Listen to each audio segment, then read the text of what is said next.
Hello दोस्तों, आपका स्वागत है आपके अपने YouTube channel read speed knowledge में। आज के इस वीडियो में हम योजना आयोग के बारे में जानेंगे। तो चलिए वीडियो शुरू करते हैं।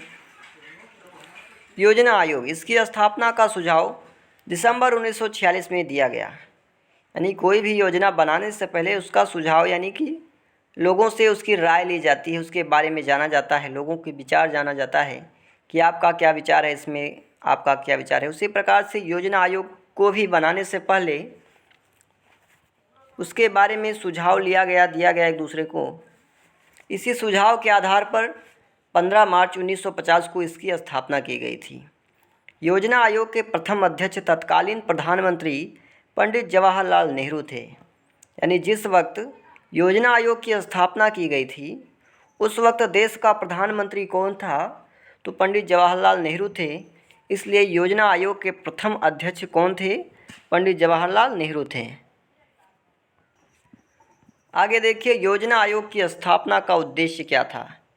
योजना आयोग की स्थापना का उद्देश्य क्या था? तो देश के अंदर विकास करने की आवश्यकता को देखते हुए, यानी देश के अंदर विकास करने की आवश्यकता को देखते हुए नियोजित व्यवस्था को अपनाया गया।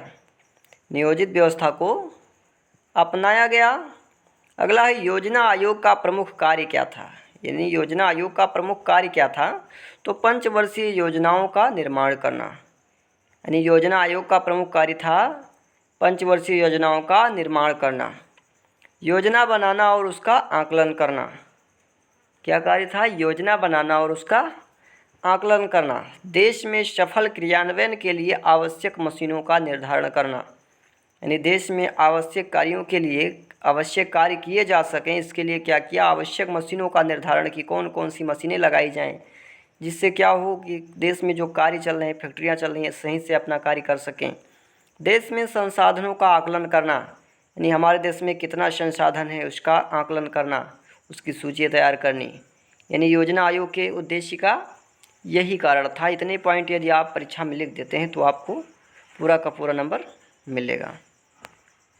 आगे देखिए इसकी कमियां क्या थीं। योजना आयोग की कमियां। योजना आयोग में केंद्र सरकार का प्रभाव था। यानी योजना आयोग में केंद्र सरकार का प्रभाव था और सभी योजनाएं सरकार द्वारा बना करके राज्यों पर थोप दी जाती थीं। यानी उसमें राज्य का प्रतिनिधित्व नहीं था, बल्कि किसका था? केंद्र सरकार का था, यानी प्रधानमंत्री का था। राज्यों का प्रतिनिधित्व ना होने के कारण राज्यों के लिए उन योजनाओं को लागू करना मुश्किल होता था। यानी राज्यों का प्रतिनिधित्व होता नहीं था, इसी कारण से कोई भी योजना बना करके आई, राज्यों पर उसे थोप दी जाती थी, उसको लागू करो।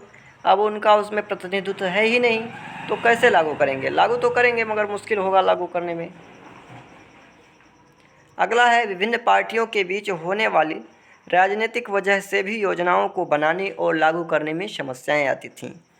यानी विभिन्न पार्टियां, कोई बीजेपी वाला है, कोई समाजवादी वाला है, कोई बहुजन समाजवादी वाला है।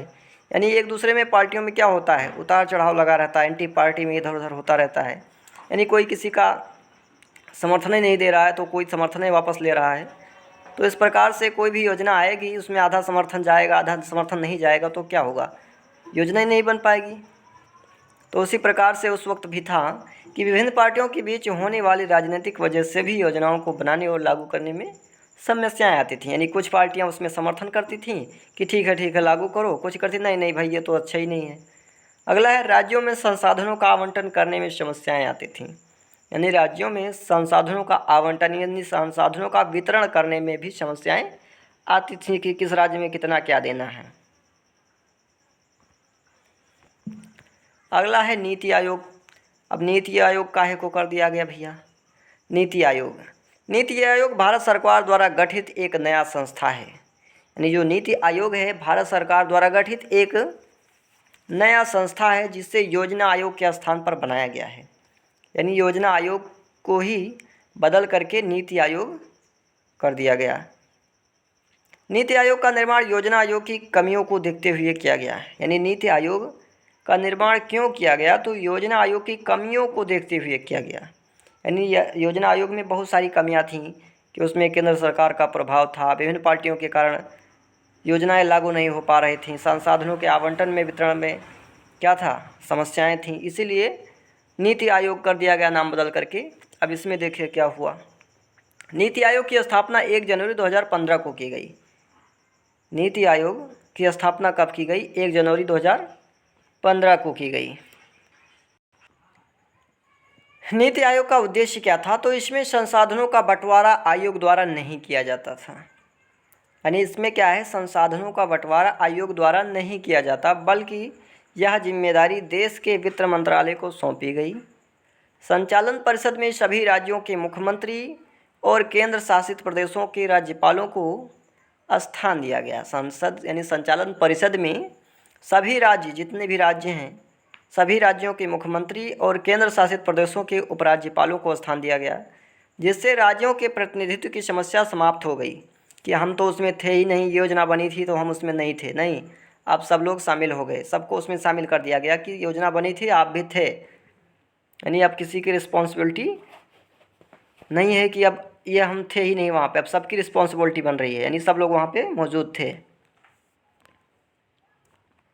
आगे देख लेते हैं नीति आयोग की संरचना कैसी है।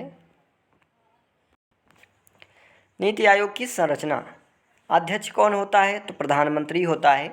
उपाध्यक्ष कौन होता है? प्रधानमंत्री द्वारा नियुक्त किए जाते हैं। उपाध्यक्ष प्रधानमंत्री द्वारा नियुक्त किए जाते हैं। संचालन परिषद सभी राज्य के मुख्यमंत्री और केंद्र शासित प्रदेशों के उपराज्यपाल करते हैं। कौन करता है? उपराज्यपाल करते हैं।